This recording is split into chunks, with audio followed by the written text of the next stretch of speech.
Hi friends, man of masses నటసింహం నందమూరి బాలకృష్ణ తెలుగు చలనచిత్ర పరిశ్రమలో అగ్ర కథానాయకుడు మాత్రమే కాదు, సామాజిక బాధ్యత కలిగిన ప్రజా ప్రతినిధి కూడా.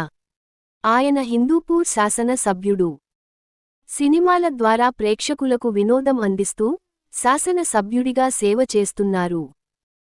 వీలైనప్పుడు తన సినిమాలలో ప్రజలకు సందేశం అందిస్తున్నారు. తాజా సినిమా అఖండ 2లో ఒక పొలిటికల్ మెసేజ్ ఇచ్చారట. గంజాయిపై బాలకృష్ణ ఉక్కుపాదం.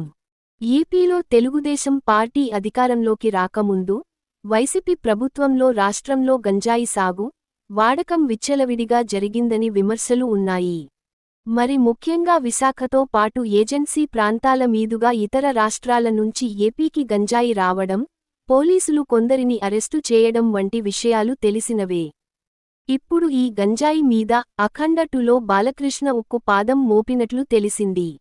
అఖండ 2 సినిమాలో గంజాయికి వ్యతిరేకంగా సందేశం ఇచ్చే ఒక భారీ యాక్షన్ సన్నివేశాన్ని దర్శకుడు బోయపాటి శ్రీను డిజైన్ చేశారట. ఆ పార్ట్ చిత్రీకరణ బాగా వచ్చిందట. సామాజిక సందేశం ఇవ్వడంతో పాటు పొలిటికల్ సెటైర్ వేయడంలో బోయపాటి శ్రీను స్పెషలిస్ట్. గత సినిమాలలో ఎమ్మెల్యేల కొనుగోలు వ్యవహారంపై ఆయన ప్రజలకు సందేశం ఇచ్చారు.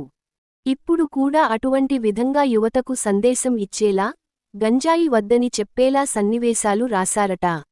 అఖండ 2 చిత్రీకరణ పూర్తి అయింది. అయితే సెప్టెంబర్ 25న ఈ సినిమా థియేటర్లలోకి వస్తుందా లేదా అనే సందేహం నెలకొంది. పవర్ స్టార్ పవన్ కళ్యాణ్ కథానాయకుడిగా సుజీత్ దర్శకత్వంలో డివివి దానయ్య నిర్మించిన ఓజీ సైతం సెప్టెంబర్ 25న విడుదల చేసేలా సిద్ధం చేస్తున్నారు. రెండు సినిమాలలో ఏదో ఒకటి వాయిదా పడే అవకాశం ఉందని వినబడుతుంది.